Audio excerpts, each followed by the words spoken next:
तमीज और लिहाज से लगता है कांग्रेस के लाडले कन्हैया का कोई लेना देना नहीं है।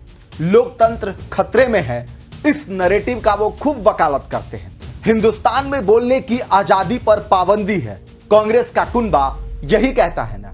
आपने भी कई बार सुना होगा, राहुल गांधी वसूलों का गाना जरूर गाते हैं, लेकिन लगता है वो यही ज्ञान कांग्रेस पार्टी के लाडले को समझा नहीं पा रहे। कन्हैया कुमार वैसे तो देश के सबसे प्रतिष्ठित यूनिवर्सिटी जवाहरलाल नेहरू विश्वविद्यालय से पढ़े हैं, तब तक उन्हें बहुत कम लोग ही जानते थे जब तक इन पर विवादित नारे लगाने का आरोप नहीं लगे। 2016 में भारत विरोधी अफजल गुरु की फांसी के विरोध से लेकर आजादी की मांग तक के नारे लगाने को लेकर कन्हैया कुमार को खूब घेरा गया। दावे हुए कि इन्होंने छात्र संघ के मुखिया के रूप में इन नारों को कैंपस में चिल्ला चिल्ला कर बोला। हालांकि कोर्ट ने सबूतों के अभाव में कन्हैया को इन आरोपों से मुक्त कर दिया, लेकिन गुरु वो विपक्ष के लाडले स्टार बन गए। बीजेपी विरोधी विचारधारा ने तो जैसे उन्हें पलकों पर बिठा लिया। लेकिन आज भले ही कन्हैया कुमार बड़ा चेहरा बन गए हों, लेकिन उनकी जुबान कहीं से भी सभ्य नहीं लगते।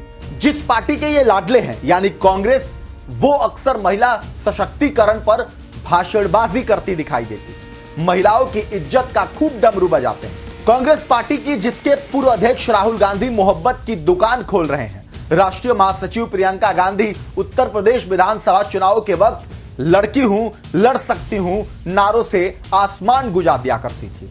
लेकिन आज सवाल है कि कांग्रेस के इन नारों की जमीनी हकीकत क्या है, क्योंकि राजनीतिक मैदान में खड़े कांग्रेस नेता कन्हैया कुमार ने अपनी सारी सीमा लांघ दी और विपक्ष के नेता को कुछ नहीं कह पाया तो उनकी पत्नी को बीच में घसीट लिया और कह दिया जो मन में आया। खुलेआम अमर्यादित बात कह दी और फिर भी अपनी पीठ थपथपाने से बाज नहीं आए। आज कन्हैया कुमार के इसी बयान को जरा आप भी गौर से सुनिएगा, फिर अपने विवेक पर, अपनी समझ से आकलन कीजिएगा और लिखिएगा कि आपकी क्या राय है। बहरहाल हम आपको इस पर वो प्रतिक्रिया भी सुनाएंगे जिसने सियासी पारा हाई कर दिया। चलिए पूरी खबर की शुरुआत करते हैं। नमस्कार, मैं हूं आपके साथ योगेश मिश्रा। लड़की हूं, लड़ सकती हूं, मोहब्बत की दुकान, आजादी, संविधान, लोकतंत्र, यही कुछ नारे और शब्द हैं ना जो कांग्रेस की डिक्शनरी के सबसे फेवरेट हैं। लेकिन आपको याद दिला दें कि सुप्रिया श्रीनेत, हाँ वही कांग्रेस की राष्ट्रीय प्रवक्ता जो टीवी डिबेट पर कांग्रेस के पक्ष में खूब दहाड़ती हैं, ये वही हैं जिनके आधिकारिक सोशल मीडिया हैंडल से मंडी से सांसद कंगना रनौत पर बेहद अमर्यादित टिप्पणी लिखी गई। ये देखिए, कांग्रेस प्रवक्ता ने लिखा है कि क्या भाव है मंडी में। हालांकि कांग्रेस प्रवक्ता सुप्रिया श्रीनेत का कहना है कि उनके सोशल मीडिया हैंडल से किसी दूसरे ने कंगना रनौत के खिलाफ भद्दी टिप्पणी की। बहरहाल आज उसी कांग्रेस के एक और शुभचिंतक और नेता कन्हैया कुमार ने भी महिला पर कुछ ऐसी ही टिप्पणी की जिसने कांग्रेस के चरित्र पर सवाल खड़ा कर दिया।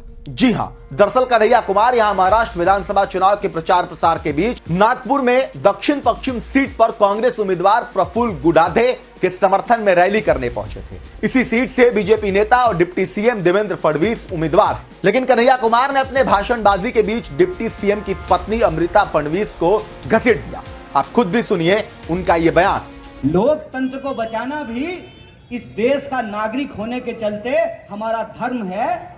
जिस लोकतंत्र के चलते, जिस संविधान के चलते आज मैं यहाँ खड़ा होकर के भाषण दे रहा हूं, उसकी रक्षा करना हमारा धर्म है।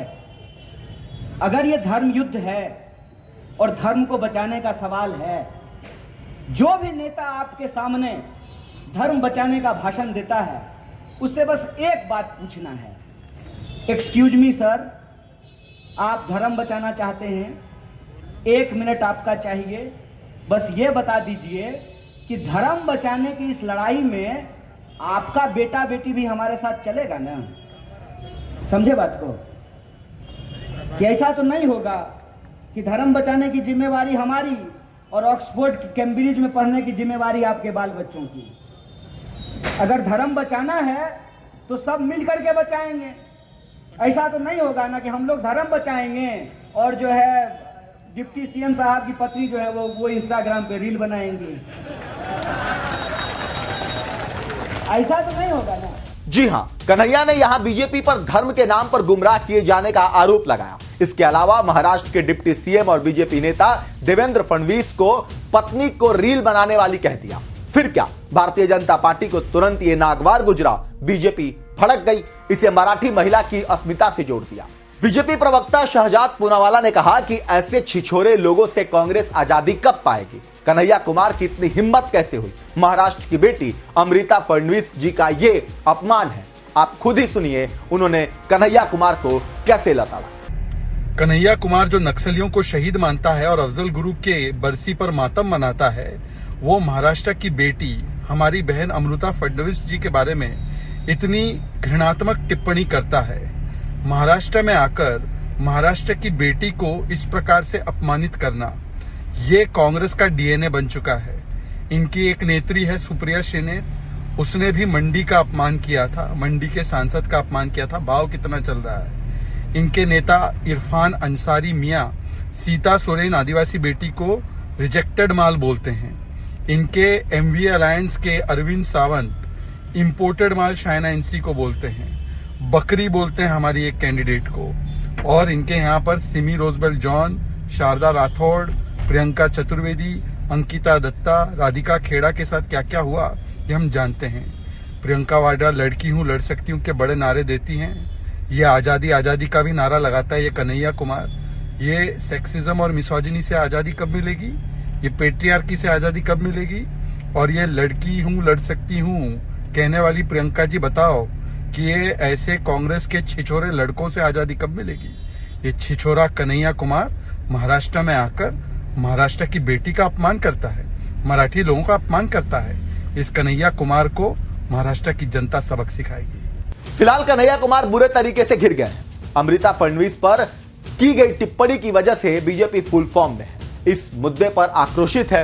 बहरहाल आपको बता दें कि डिप्टी सीएम देवेंद्र फडणवीस की पत्नी अमृता फडणवीस एक प्रशिक्षित शास्त्रीय गायिका और बैंकर है और सोशल मीडिया पर एक्टिव रहती है। ऐसे में आप इस पूरी खबर पर क्या कुछ कहेंगे? कन्हैया कुमार के बयान को लेकर आप क्या सोचते हैं? जरूर लिखें। वीके न्यूज, राष्ट्र के नाम।